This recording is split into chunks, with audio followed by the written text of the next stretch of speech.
हम लोग last lecture में वर्चुअल वर्क डन मेथड हम लोग डिस्कस कर लिए थे कंस्ट्रेंट रिलेशन का। वहीं से आगे बढ़ते हैं, है ना।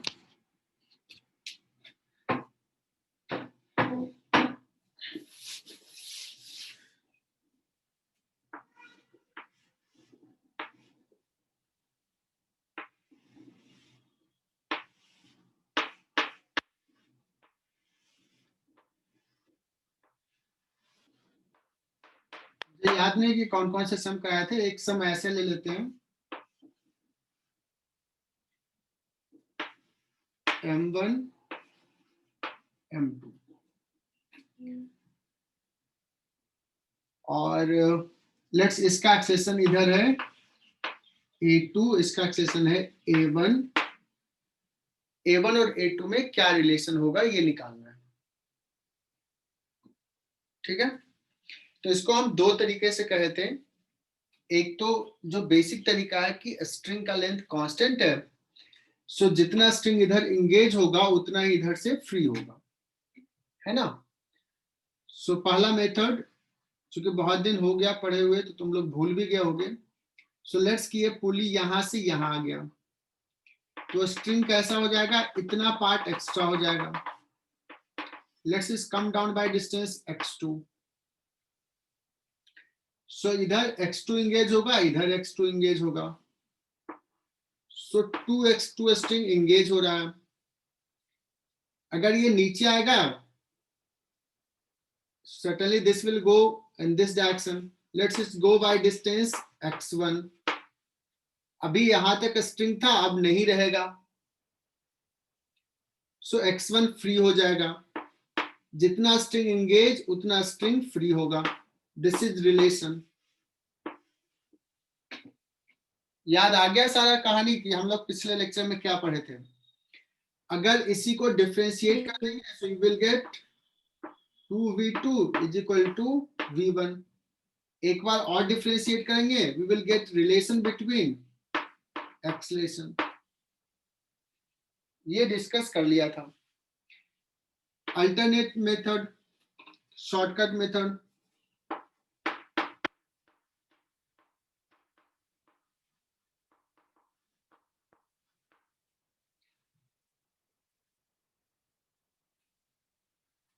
कहा था t डॉट x का समेशन क्या होगा, 0 होगा।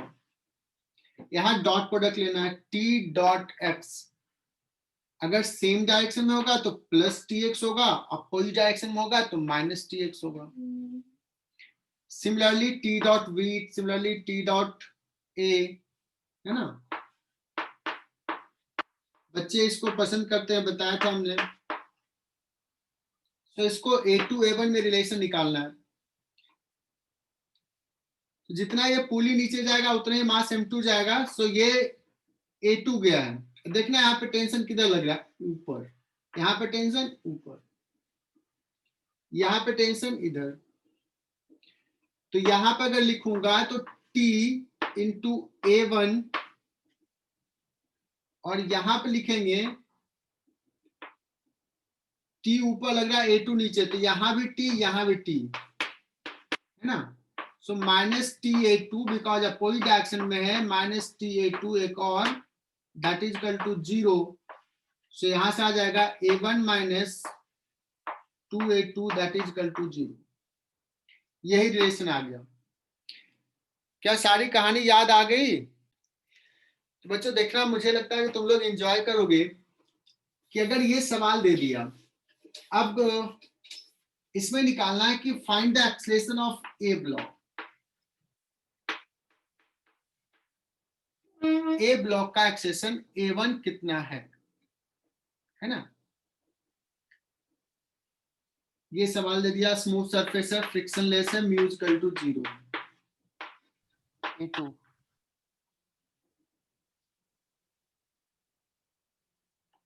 तो क्या करते हैं कि देखो इसका और इसका एक्सेलेरेशन सेम नहीं है। मान लिया इसका A2 है, और अभी अभी तुम लोगों ने बताया कि सर क्या होगा रिलेशन, बता सकते हो?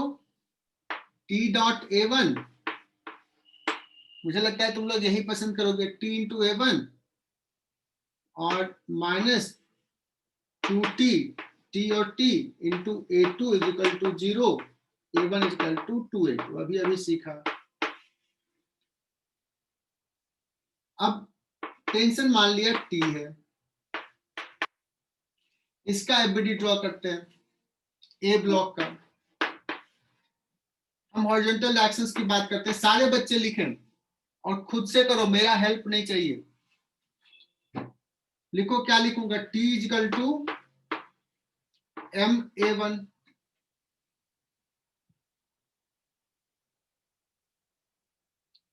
बस। इसके लिए क्या लिखूंगा, इसका भी मास m है, बट इसका 2t ऊपर लग रहा है, mg नीचे।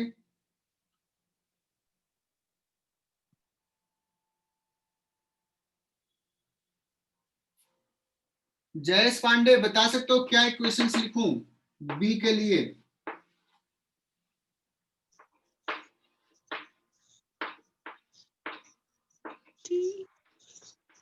जयेश पांडे,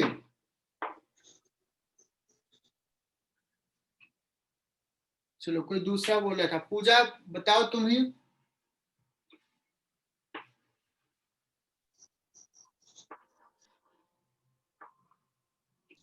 माइनस, बहुत देर बोलते हैं। mg minus 2t that is equal to, इसका भी मास m है तो m into 2a2।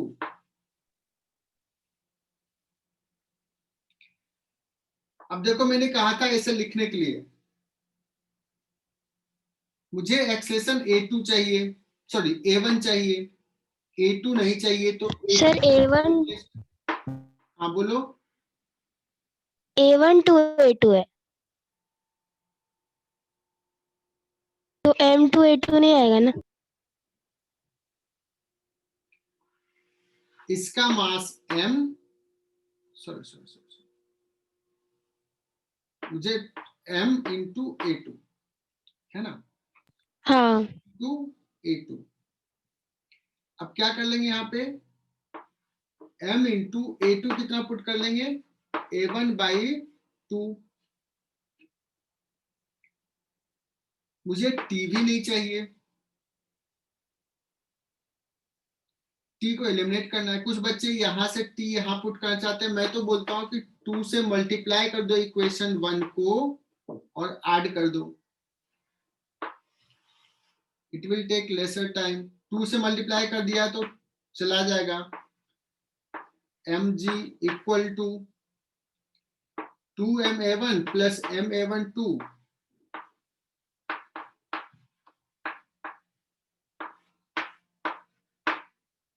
so a1 comes out as 2mg divided by 5m।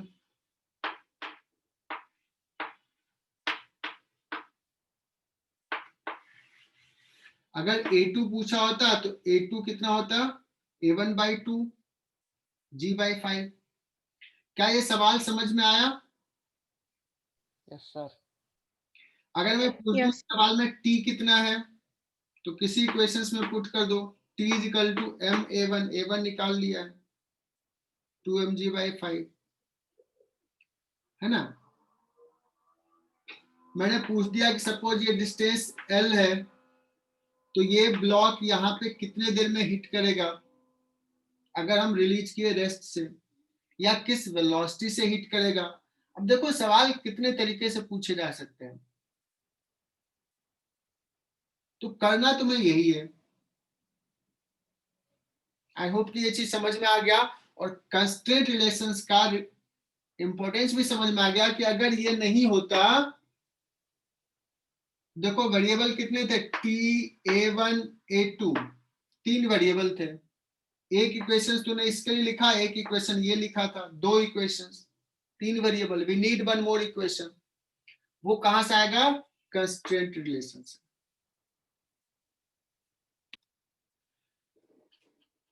अब एक थोड़ा सा टफ सवाल लेता हूं,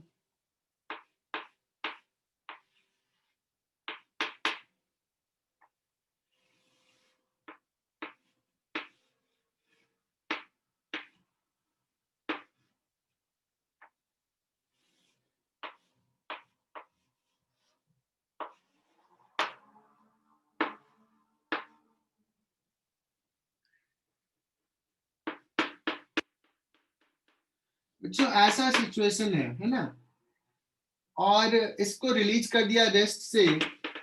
लेट्स अभी ये एंगल थीटा है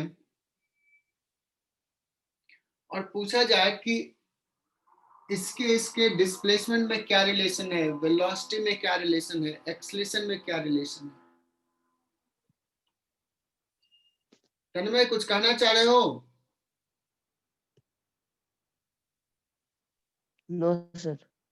ठीक है। सो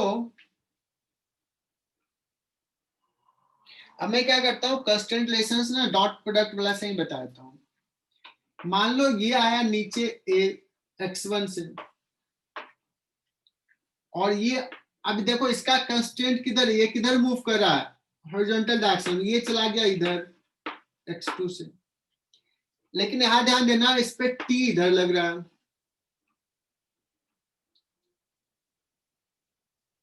ठीक है।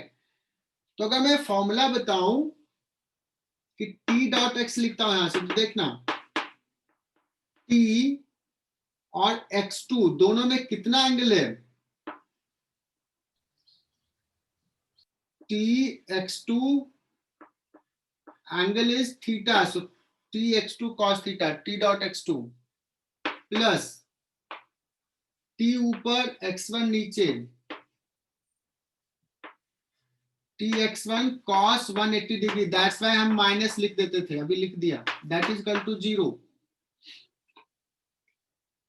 सो यहां से आ जाएगा x2 cos theta minus x1 that is equal to 0, x1 is equal to x2 cos theta. एक बार डिफरेंशिएट करोगे तो v1 is equal to v2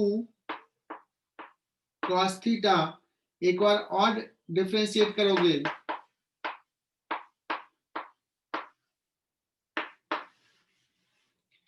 हालांकि एक बात बताता हूं, तुम्हारे लिए इंपॉर्टेंट है नहीं, ये सही है, ये सही है, लेकिन यहां से यहां जाने के लिए ये तब सही है जब हमने स्टार्ट किया है, रिलीज किया है रेस्ट से, रेस्ट से रिलीज किया है, तो उस केस में ये सही होता है, अदरवाइज कुछ वेलोसिटी रहेगा तो ये सही नहीं होगा। बट डोंट वरी, मेडिकल में ये इस लेवल तक नहीं है, तो ये ध्यान में रखना बच्चों।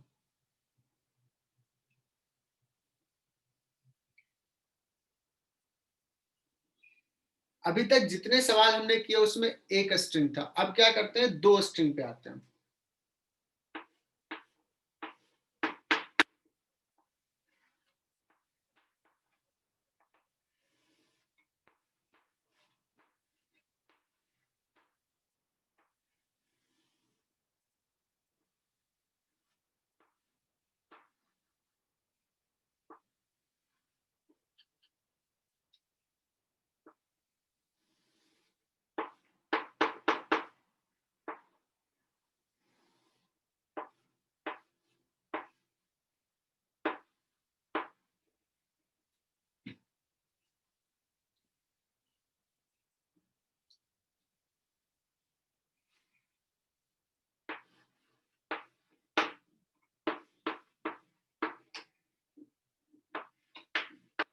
डायग्राम ड्रॉ करो।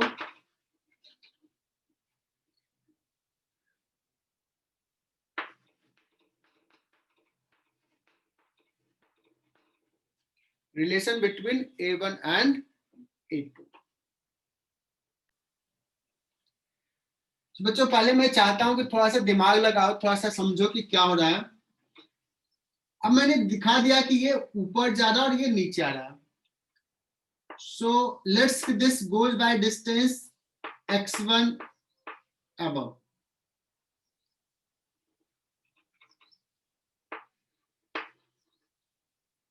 बच्चों अगर ये x1 ऊपर गया तो देखो दो स्ट्रिंग है, पहले इस स्ट्रिंग की बात करते हैं, इस पे कंस्ट्रेंट लगाते हैं, दिमाग लगाना, दिमाग खुला रखना। ये पॉइंट किधर जाएगा, नीचे या ऊपर? नीचे। नीचे जाएगा। कितना डिस्टेंस से जाएगा नीचे नीचे? महक कितना डिस्टेंस से जाएगा नीचे? x1 से ये अगर x1 ऊपर गया, एक ही स्ट्रिंग है, so this will goes down by distance x1 only. x1 बहुत बढ़िया। तो this pulley will reach to this position, कितना डिस्टेंस नीचे आ जाएगा, x1। x1 तो सारे बच्चे ध्यान से समझना, फिजिक्स कितना आसान है अगर तुम थोड़ा विजुलाइज करो। ये x1 से ऊपर गया, pulley come down by distance x1, हमने कंस्ट्रेंट लगाया इस स्ट्रिंग पे। अब देखो ये दूसरा स्ट्रिंग है, देखो ये पॉइंट तो फिक्स्ड है, अब इस स्ट्रिंग पे कंस्ट्रेंट लगाते हैं, दिमाग खुला रखना। अब लग रहा पुली नीचे आएगा तो ये ब्लॉक M2 नीचे जाएगा, so this block suppose goes down by distance x2।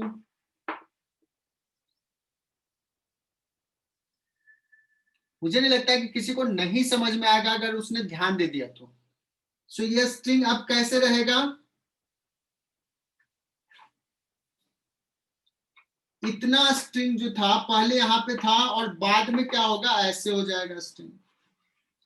सो ये स्ट्रिंग फ्री हुआ है, यहां से स्ट्रिंग फ्री हुआ है। So constraint on second string, string freed will be 2x1, string engage will be x2, engage यहां होगा, this is the relation, this is relation। so यहां क्या आ जाएगा, अगर a1 a2 में लिखना है, so 2a1 is equal to a2,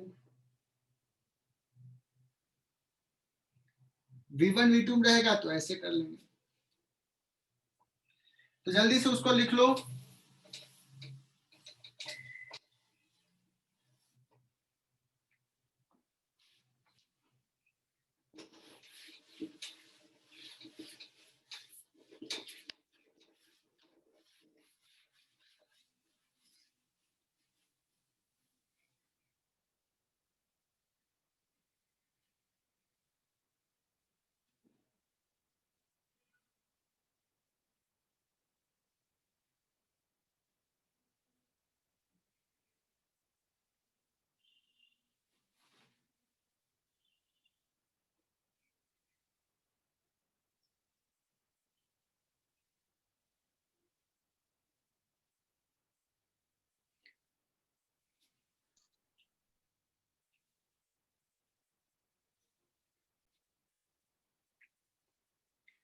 कहोगे सर मुझे तो टी डॉट ए वाला बता दो,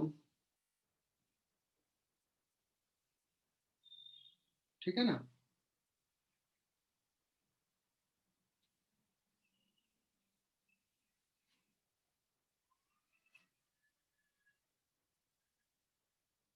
देखना एक चीज यहां समझा रहा हूं, जब हम पुली की बात करते हैं ना, पुली लेते हैं मासलेस।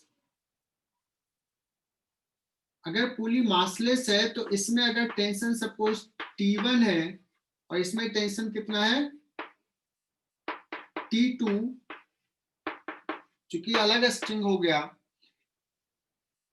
सो इस पे अगर नेट फोर्स में लिखूं तो 2T2 नीचे minus T1 that is equal to mass of the pulley into acceleration of the pulley.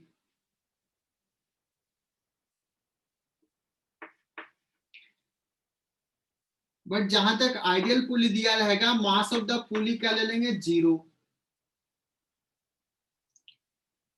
So in that case 2T2 minus T1 is equal to क्या आ जाएगा, यहाँ पे AP कुछ रहेगा but acceleration of mass of the pulley 0, so this is 0। So T1 is equal to क्या हो जाएगा बच्चों, यहां से 2T2, है ना।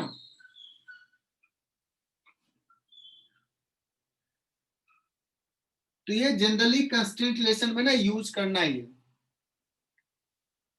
तो मैं शॉर्टकट यहाँ पे अब समझा रहा हूं कि देखो यहां से यहाँ पे कितना स्ट्रिंग में टेंशन है, T1। T1 ऊपर जा रहा है तो यहां से लिखेंगे T1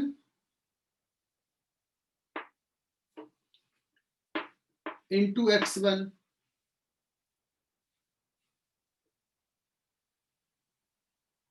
है ना। और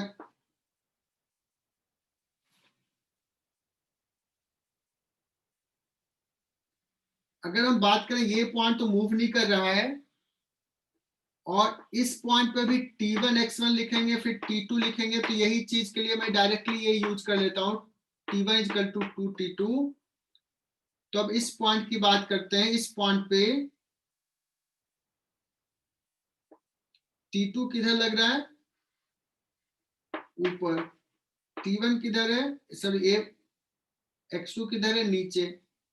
तो क्या हो जाएगा, -t2 into x2 that is equal to 0।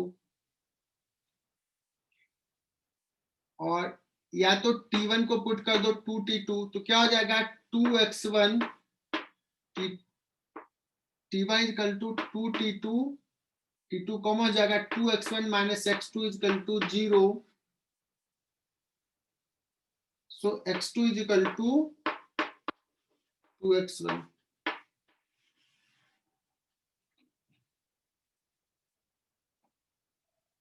समझा क्या ये? Yes, sir. Yes, sir. और अगर कहोगे नहीं सर मुझे ये वाला नहीं यूज करना है, तो क्या करना है, यहां से लिखना है t1 x1, फिर यहां से कैसे लिखोगे, -t1, ये पॉइंट नीचे जा रहा है x1, तो ये t1 -t1 x1, फिर यहाँ पे t2 नीचे, तो प्लस t इंटू x2, यहाँ भी t इंटू x2, यहाँ भी नीचे, और यहाँ पे t2 ऊपर x2, सॉरी यहाँ x1 है ना। लेकिन आप कहोगे सर ये कैसे पता है कि ये पॉइंट x1 ही नीचे जाएगा, तो वो यूज करना पड़ेगा। और प्लस, सॉरी ये कितना हो गया t2, और प्लस t2 नहीं -t2 into x2 that is equal to 0। तो ये तो अपने आप कैंसिल हो जाएगा और यहां से आ जाएगा। तो मैंने जहां भी पुली रहेगा ना, तो ऐसे कर लेना, t ऊपर और t1 ऊपर, 2t नीचे, t1 is equal to 2t। और फिर यहाँ पे कैस्केड नहीं लिखने की जरूरत है, यहाँ और यहाँ पे डायरेक्टली लिख लोगे तो आ जाएगा। अब दूसरा सवाल ऐसा ही लेते हैं, देखते हैं तुम लोग समझ के कर पा रहे हो कि नहीं कर पा रहे हो, कितने लोग अपना दिमाग यूज कर रहे हैं।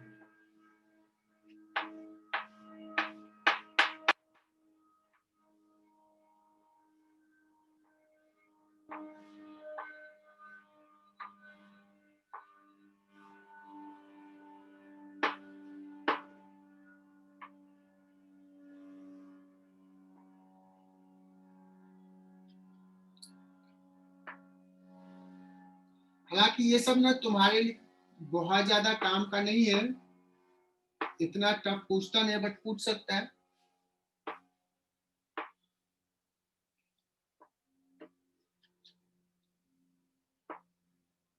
देखते हैं कितने लोग इसको कर पाते हैं। देखो यहाँ भी दो स्ट्रिंग है बच्चों, एक इसमें टेंशन सपोज t या t1, इसमें टेंशन t1 बट इसमें टेंशन t2।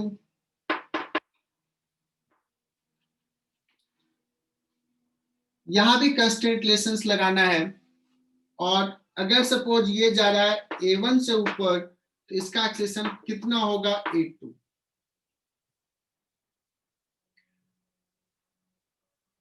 अगर ये समझ में आ गया मतलब तुम लोगों को बहुत समझ में आ रहा है। देखते हैं कि तुम लोग कर पाते हो कि नहीं। क्या ट्राई करोगे खुद से या मैं सॉल्व करूं?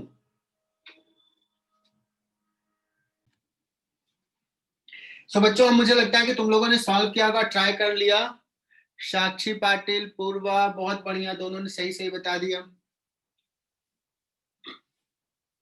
अब देखो मान लेते हैं पहले इस स्ट्रिंग पे कंस्ट्रेंट लगाते हैं, ये गया सपोज x1 ऊपर, अगर ये x1 ऊपर गया तो ये भी x1 नीचे आएगा।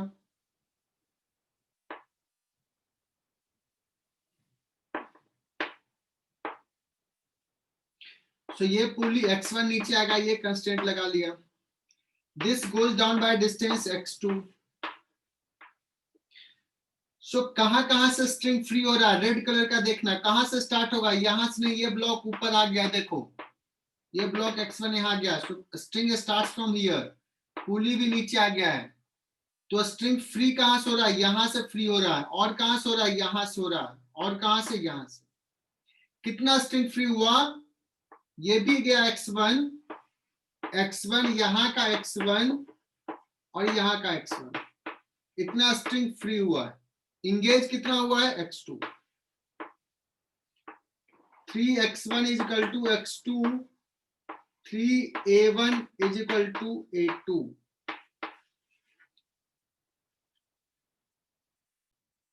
तो मैंने ये जब समझाया था तो यहाँ पे एक चीज बोलना भूल गया था, एक और तरीके से सोचते हैं,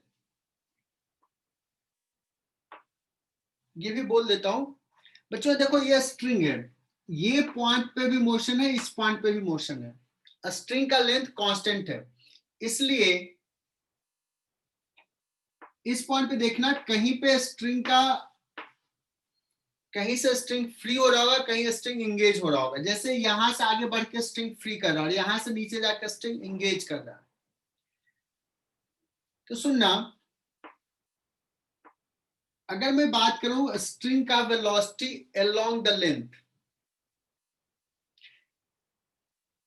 अब देखो इसका वेलोसिटी इधर सपोज v1 है, ये एंगल थीटा है, तो v1 इधर है, इसका वेलोसिटी अलोंग द स्ट्रिंग कितना है, v1 cos theta, v1 cos theta.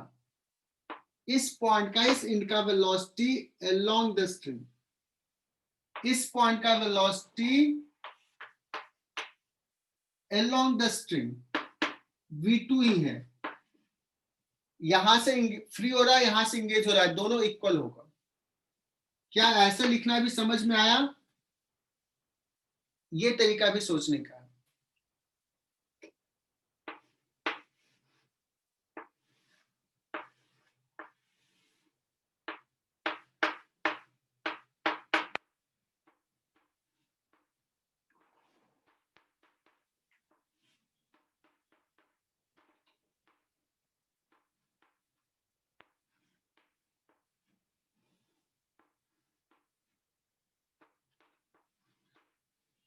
इसको ऐसे भी सोच सकते हैं, देखो ऐसे सवाल रहेगा, तो ये अगर मान लो v1 गया है, तो देखना यहां से स्ट्रिंग पॉइंट का velocity along the string v1 cos theta, हालांकि वही लिख रहा हूं, t डॉट v लिख रहा हूं, यहाँ पे v2 है, ये θ2 तो ये θ2,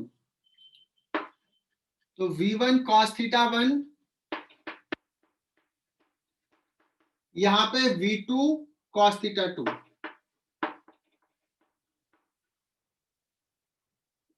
है ना, जो पॉइंट मूव कर रहा है उसका वेलोसिटी अलोंग द स्ट्रिंग, ऐसे लिख सकते हैं।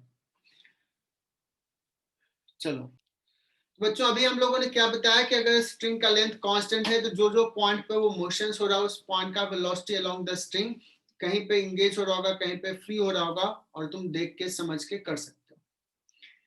इसी टाइप का एक और कंस्टेंट होता है, जहां पे जिसको बोलते हैं वेज कंस्टेंट, लिखा रहता है, तो लिख लो वेज कंस्टेंट। बाकी नाम से कोई लेना देना बहुत ज्यादा नहीं है, क्या होता है वो समझो, तुम समझ सकते हो। वेज है मतलब ब्लॉक्स रहेगा, अभी स्ट्रिंग ले रहे थे, मैं क्या ले लेता हूं कि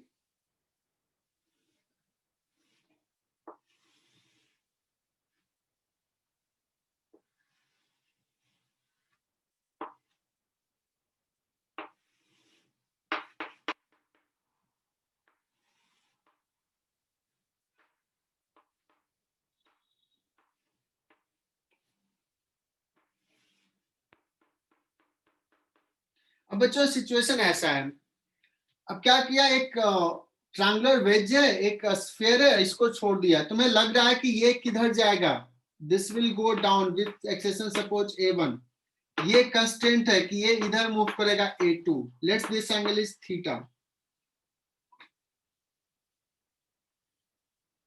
So what is the relation between A1 and A2?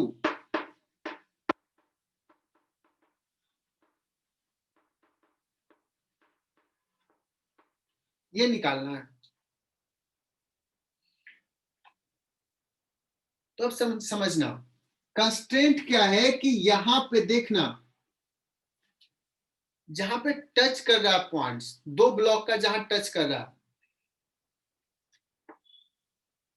ये एक दूसरे के ऊपर ऐसे along the tangential direction slide करेगा, वेलोसिटी होगा.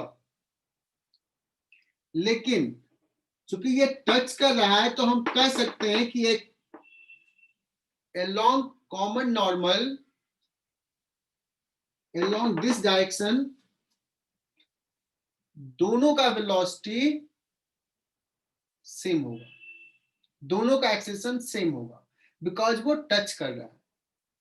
अगर डिफरेंट होगा तो वो क्या हो जाएगा, सेपरेट हो जाएगा या ब्रेक करके अंदर चला जाएगा. तो ना तो ब्रेक हो रहा है ना सेपरेट हो रहा है, ये टच कर रहा है.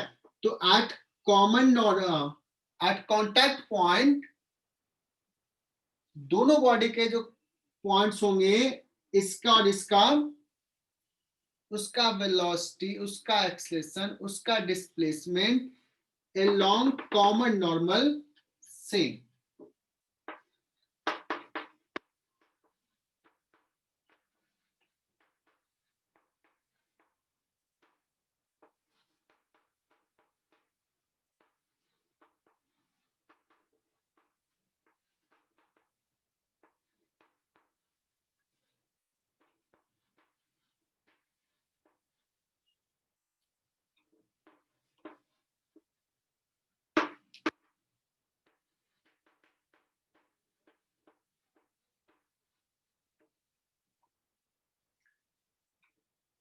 ओके, चूंकि वो टच कर रहा है. अच्छा, इतना सबको समझ में आया कि ये कंस्ट्रेंट है कि ये सीधे नीचे जाएगा, बिकॉज ये पॉइंट इधर जा नहीं सकता, इधर जा नहीं सकता, यहां भी टच कर रहा है.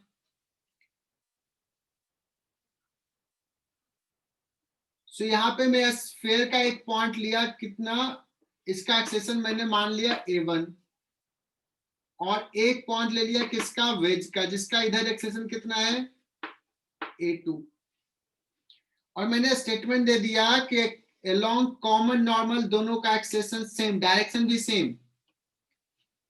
So you can see that कि ये अगर थीटा तो ये 90 माइनस थीटा ये होता है, थीटा ये है theta. So you can see here along common normal A1 cos theta और A2 sin theta. A1 cos theta is equal to A2 sin theta. बच्चों ये बड़ा इंपॉर्टेंट है, ये टफ है तुम्हारे लिए, मेडिकल के लिए, इसको समझ लो.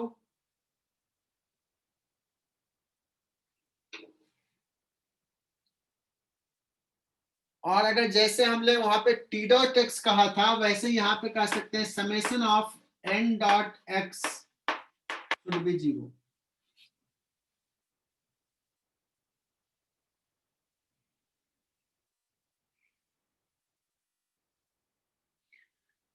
तो ऐसे समझाया कॉमन नॉर्मल वाला फंडा से, otherwise N dot X, N dot V, N dot A ऐसे कर लेंगे. तो वो भी समझा देता हूं. तो यहां पे मैं ये भी बता रहा हूं कि N dot X equal to 0 से कैसे सॉल्व करेंगे. एक बार डायग्राम में फिर से ड्रॉ कर देता हूं.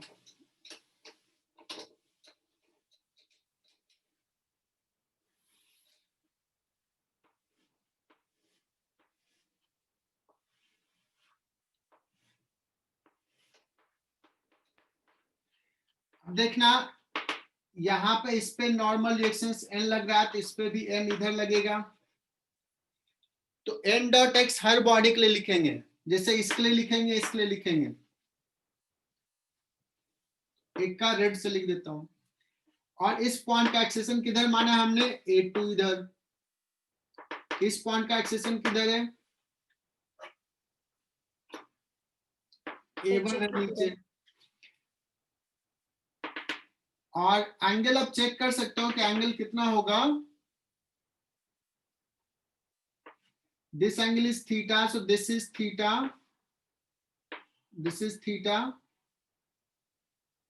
और ये एंगल भी थीटा हो जाएगा। चेक कर लो, ये एंगल थीटा आ जाएगा। अगर मैं इस ट्रायंगुलर वेज की बात करूं तो n इधर और A2 इधर, दोनों के बीच में कितना एंगल है? 90 माइनस थीटा है। 90 माइनस थीटा तो लिखेंगे n A2 cos 90 minus theta, plus यहां पे देखना n इधर और A1 इधर, n और A1 में कितना एंगल है? 180 माइनस थीटा है। So n A1 cos 180 minus theta that is equal to 0। बच्चों ये हो जाता है sine theta A2 sine theta plus A1, ये है माइनस कॉस थीटा, तो minus A1 cos theta.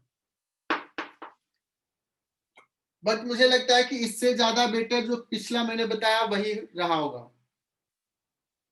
Method 1 ज्यादा बेटर लगा होगा। किसी को लगा क्या?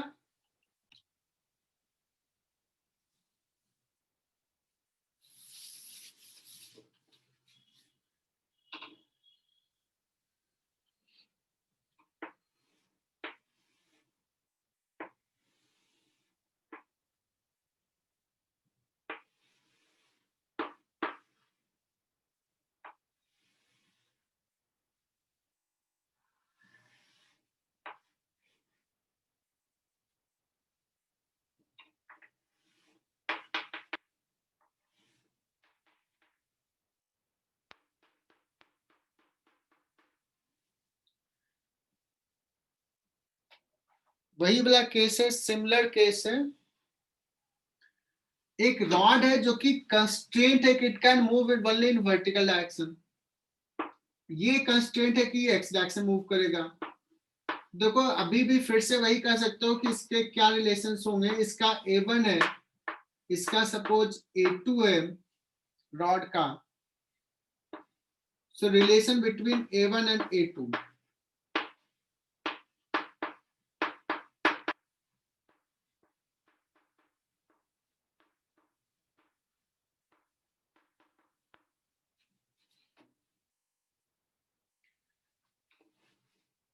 और सर 2 पॉइंट लेते हैं। ये रॉड का एक पॉइंट देखो, रेड डॉट दिया है, इसका एक्सेशन है A2, और वेज का ये पॉइंट जो टच कर रहा है इसका एक्सेशन है, ग्रीन कलर से दिखा रहा हूं, इधर है कितना? A2। बच्चों कॉमन नॉर्मल ये रहा, ये एंगल है थीटा, तो ये 90 minus theta, so this angle is theta, this angle is theta.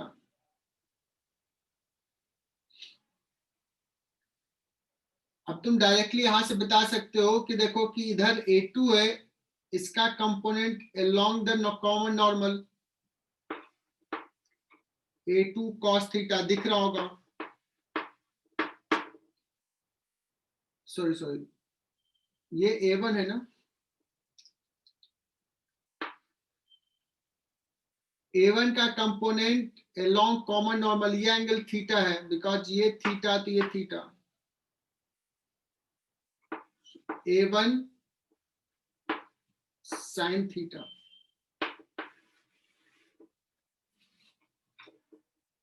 Structure different था, बाकी कॉन्सेप्ट सेम ही था।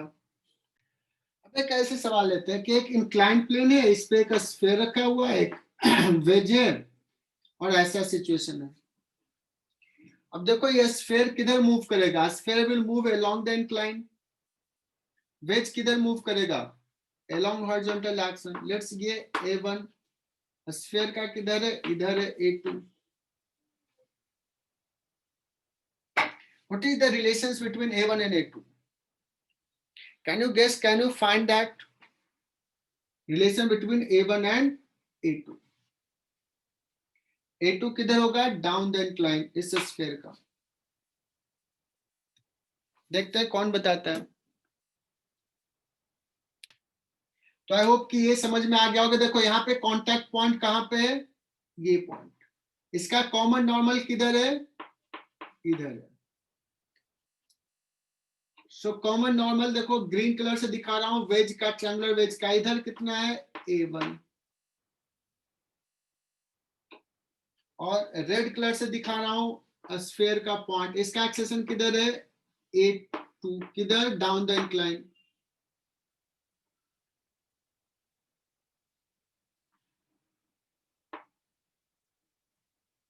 क्या रिलेशन आएगा बताओ, कॉमन नॉर्मल. A1 का तो इधर ही है.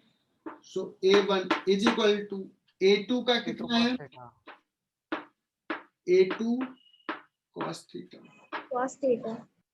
हो गया, सॉल्व हो गया, है ना.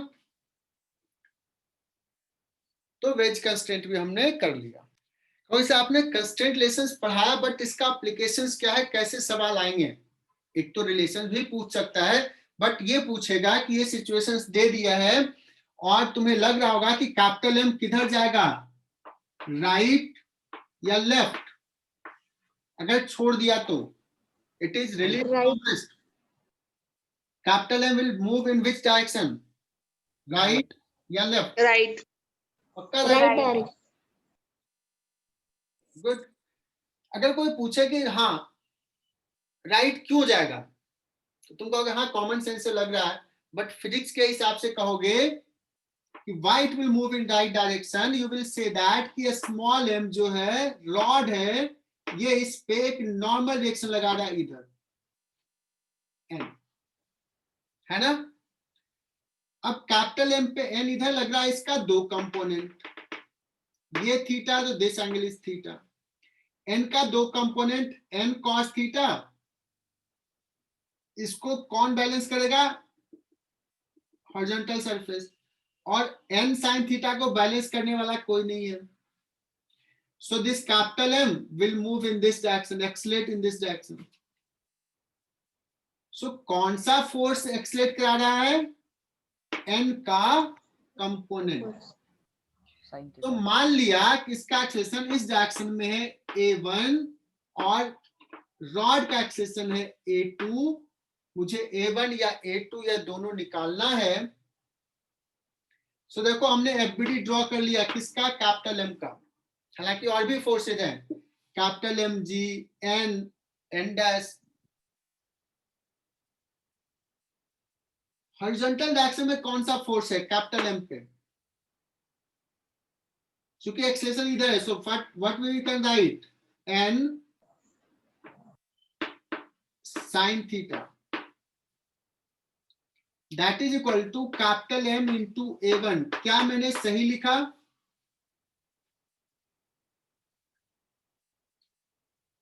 हाँ सर. Yes sir. सही लिखा. चलो, लेकिन इसमें n भी अननोन है, A1 भी अननोन है. मुझे A1 चाहिए. अब क्या करूं, क्या किसी और का एफबीडी लिखना है,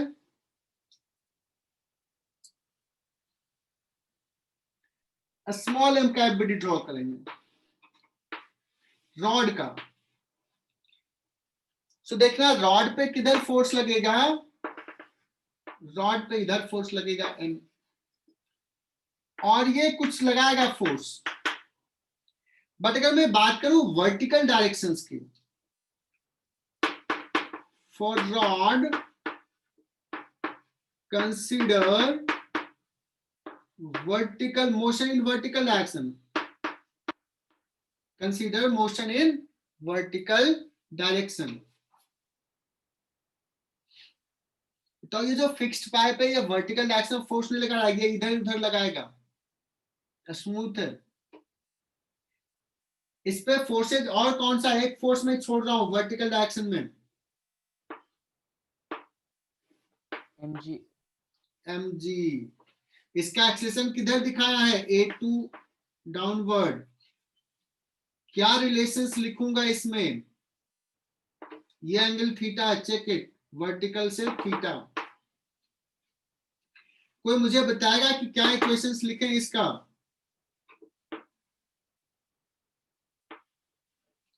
नहीं बताया, चलो मैं ही बता रहा हूं। mg minus n, cos theta सही लिखा ना, mg minus n, that is equal to small m, capital M small m दिया है, स्मॉल m इंटू A2। बच्चों मुझे A1 निकालना है। देखो यहां जब लिखा था तो दो अननोन था, इसलिए एक और इक्वेशंस लिखा, बट एक और लिखा तो एक और वेरिएबल आ गया A2। That means how many variables, n, A1, A2। So we need relation between A1 and A2। कहां से आएगा, कंस्टेंट रिलेशन से आएगा। और अभी अभी बता चुका था, इसका है ग्रीन कलर से दिखा रहा हूं, इसका है A1 और इस पॉइंट का है A2।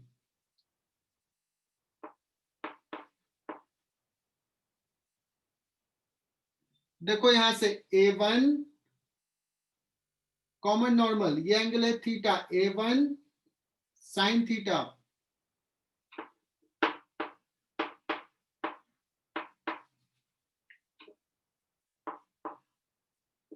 और A2 cos theta. So let's A1 निकालना, तो A2 को रिप्लेस कर देते हैं। A2 इज इक्वल टू क्या आ जाएगा, A1 tan थीटा आ जाएगा। So put here a small m, A1 tan theta।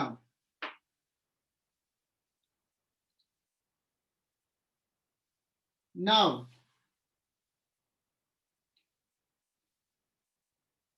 A2 चला गया, अब n को एलिमिनेट करना है। हाउ टू एलिमिनेट n, यहाँ पे n साइन थीटा, यहाँ पे n cos थीटा है। बताओ इक्वेशन 1 को किससे मल्टीप्लाई कर दूं, cos थीटा से। इक्वेशन 2 को किससे मल्टीप्लाई कर दूं, साइन थीटा से। sin theta और ऐड कर दोगे, तो यहाँ साइन थीटा से मल्टीप्लाई कर रहा हूं तो हो जाएगा mg साइन थीटा। देखो कितना बड़ा बड़ा सम कर रहे हो, n sine theta cos theta और n cos theta sine theta, ये चला जाएगा, है ना। यहाँ क्या बचेगा, capital M A1 cos theta plus small m A1 tan theta sine theta, tan theta sine theta.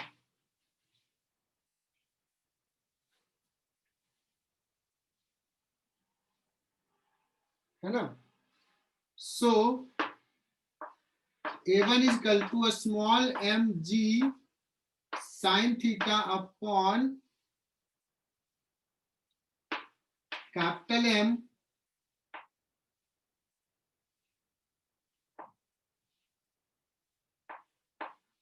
cos theta plus small m tan theta sin theta।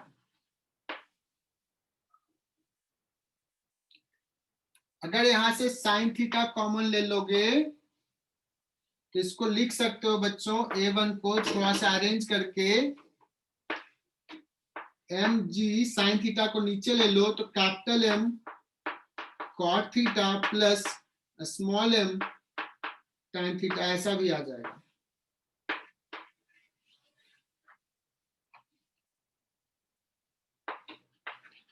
सो ये बढ़िया सा सवाल कर लिया, ये एरोडोव का सवाल है और ये कर लिया मतलब तुम बहुत खुश हो जाओ आज। अब एक कॉन्सेप्ट डिस्कस करते हैं बच्चों, वेट, मास और वेट में क्या डिफरेंस है ना।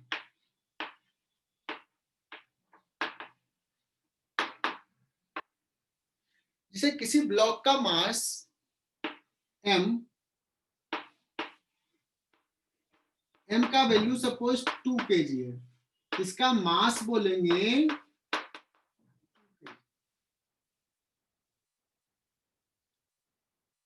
लेकिन इसको अर्थ पुल कर रहा है कितना फोर्स से, mg। अर्थ पुल कर रहा है mg से, तो इसका वेट जो बोलते हैं, weight of the body, that is force with which earth is, that means इसका यूनिट क्या हो जाएगा, न्यूटन हो जाएगा, mg हो जाएगा। वेट कितना हो गया इसका, mg। तो वेट का यूनिट होगा न्यूटन, मास का यूनिट होगा केजी, है ना। अगर इस ब्लॉक का मास 2 kg है तो मास तो 2 kg कहेंगे, बट वेट बोलेंगे 2 न्यूटन। लेकिन कभी कभी वेट ऐसे बोलते हैं 2 kg वेट, इसको बोल देते हैं 2 kg वेट, मतलब 2g मतलब 20 न्यूटन।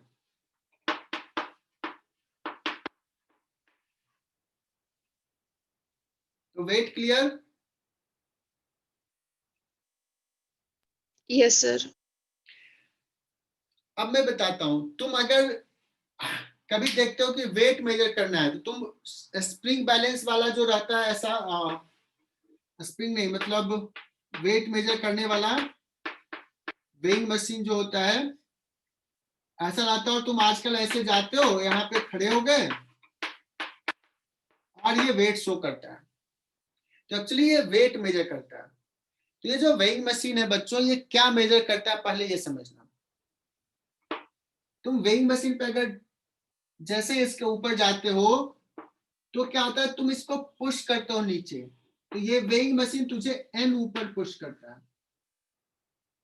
सो जो ये एन है वो एन को मेजर कर रहा है वेइंग मशीन। वेइंग मशीन क्या मेजर कर रहा है, एन। तुम्हारा मास सपोज 50 kg है, चैतन्य का ले तब तो बहुत कम हो जाएगा। चैतन्य कितना है तुम्हारा वेट, कुछ गेन हुआ? 63 अच्छा उल्टा बोल दिया ना। ग्राम सर, ग्राम। अच्छा ग्राम, सर 63 ग्राम नहीं सर, मिलीग्राम। अच्छा चलो, तो वेइंग मशीन पे अगर तुम हो 50 kg का हो तो एन जो होगा वो कितना हो जाएगा, 50g, है ना। एन नीचे, सॉरी एन ऊपर, mg नीचे, 50g, और ये n इक्वल टू 50g आया, 500 न्यूटन है। लेकिन यहाँ पे कैलिब्रेट कर देता है बच्चों, जो तुम्हारा वेइंग मशीन पे ना देखते हो कि अगर 500 न्यूटन एन आ रहा है तो वहां पे लिख देता है 50 kg, इसलिए हम लोग बोलते हैं 50 kg वेट। लेकिन समझो कि चैतन्य खड़ा है वेइंग मशीन पे और रोहन आया, उसके सर पे हाथ रख दिया, थोड़ा कंधे पे दबा दिया, है ना, दैट्स व्हाई उसको 63 अपना वेट मेजर दिख गया था।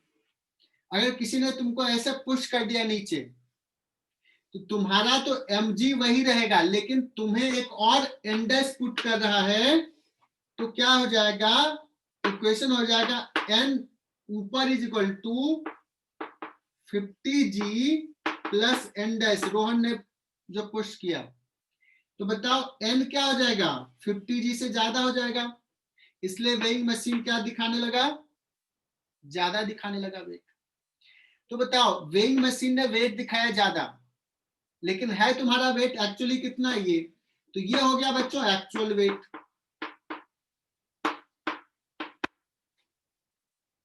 एक्चुअल वेट हो गया कौन सा, mg। लेकिन वेइंग मशीन ने जो दिखाया अभी वो ये दिखाया है, इसको क्या बोलेंगे, अपरेंट वेट। समझा क्या, ये n ही मेजर कर रहा है, ये जो मेजर कर रहा है ये अपरेंट वेट है। अगर कोई फोर्स नहीं लगा है तो n इक्वल टू 50g है, अगर किसी ने फोर्स लगा दिया ऊपर से तो इतना है, और किसी ने इसको थोड़ा ऊपर पुल कर लिया तो वेट और कम हो जाएगा। अगर मान लो यहाँ से एक स्ट्रिंग हैंग कर रहा है और चैतन्य ने स्ट्रिंग पकड़ के थोड़ा झूलना चाहा तो ये नॉर्मल रिएक्शन कम दिखेगा, 0 भी हो सकता है, इजंट इट। तो ये जो नॉर्मल रिएक्शन है वो क्या है, अपरेंट वेट। तो ऑपरेंट वेट और एक्चुअल वेट में समझ में आया डिफरेंस? हाँ सर। Yes sir. जो नॉर्मल रिएक्शंस मेजर होगा वो हो गया ऑपरेंट वेट, कभी वो एक्चुअल वेट के बराबर होगा, कभी डिफरेंट होगा, डिपेंडिंग अपॉन द सिचुएशन। कभी कभी तुम लोग देखते होगे कि एक स्प्रिंग बैलेंस यूज करते हैं वेट मेजर करने के लिए।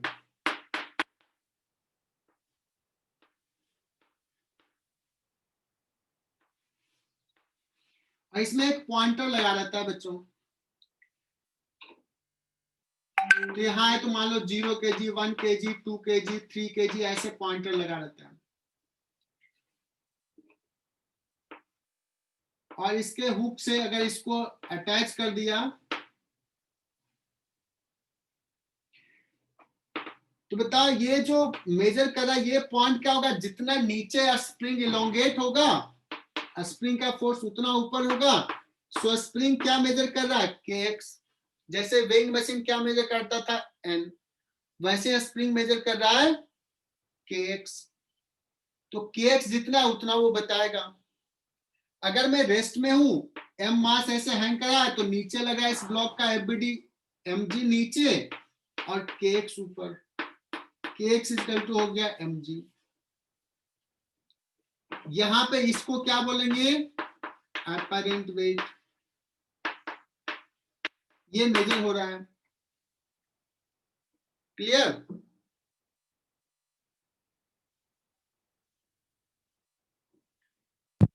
ये हो गया एक्चुअल वेट। अभी दोनों इक्वल है, लेकिन डिफरेंट सिचुएशन में अलग हो सकता है। समझा क्या ये? Yes sir. सर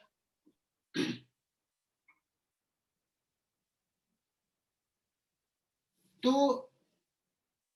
इसमें जो टेंशन है kx वही मेजर कर रहा है। अब एक चीज गड़बड़ क्या करते हैं बच्चे, समझना,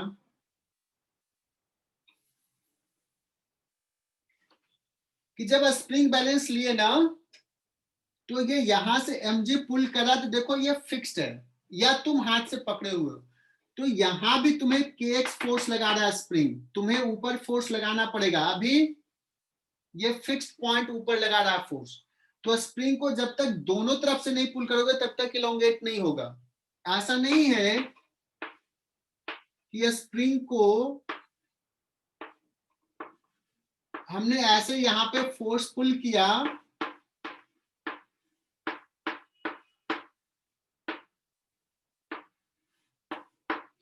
सिर्फ ऐसे छोड़ दिया और इसको अगर छोड़ दिया तो ये नीचे चला जाएगा, रुका रहेगा क्या, नहीं। इसको क्या करते हैं, ऐसे कनेक्ट कर देते हैं। अगर मैं बात करूं कि अभी कितना स्प्रिंग बैलेंस मेजर कर रहा होगा weight, what is the weight measured, तो टी इक्वल टू kx जो होगा वो कितना होगा, mg के बराबर। तो वेट मेजर्ड अभी कितना है, mg।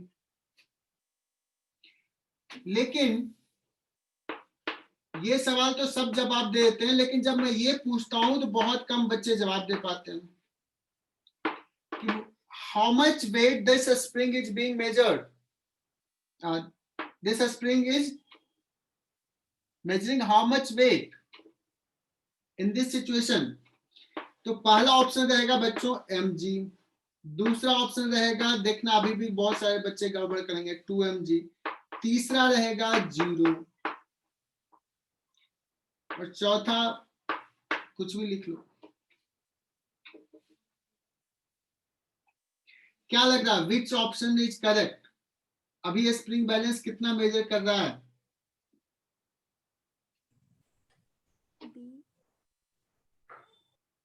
कुछ बच्चे बी कहेंगे, कुछ बच्चे 0 कहेंगे। mg mg is the correct answer. आज कम से कम ये सीख लो, mg is the correct answer. क्यों mg है? यहां भी देखो दोनों तरफ से फोर्स लग रहा है। कुछ बच्चे सोचते हैं कि सर इधर भी mg इधर भी mg तो नेट फोर्स 0 हो गया। बच्चों ये स्प्रिंग में टेंशन है, kx है, kx कितने बराबर है, mg के बराबर। t कितने के बराबर है, mg के बराबर। कुछ सोचते हैं यहाँ भी m यहाँ भी m, इसलिए 2m मेजर कर रहा है, 2m नहीं मेजर कर रहा है। This is correct answer. ये गड़बड़ मत करना, आज ये सीखा है तूने। मेडिकल वाले एकदम ध्यान से देख लो बच्चों। ये 4 सवाल मैंने दिया है, तुम लोग आज प्रैक्टिस करना, टाइम लगे तो लेना। पहला सवाल देखो, मासे सेम दे दिए, कुछ भी डिफरेंट देके एग्जाम में पूछ सकता हूँ, ये सारे सवाल पूछ सकता हूँ एग्जाम में। Acceleration of A block B block जो भी निकालना है। दूसरा सवाल ऐसा सवाल कर दिया, स्मॉल एम पुली मासलेस है, ए दोनों का mass same, acceleration of A block, यहाँ भी दोनों का मास सेम ले लिया। ये हॉरिजॉन्टल सरफेस पे मूव करा, स्मूथ सरफेस है, ये टच कर रहा बच्चों, ये ऊपर नहीं है, हवा में नहीं है, दिस इज टचिंग।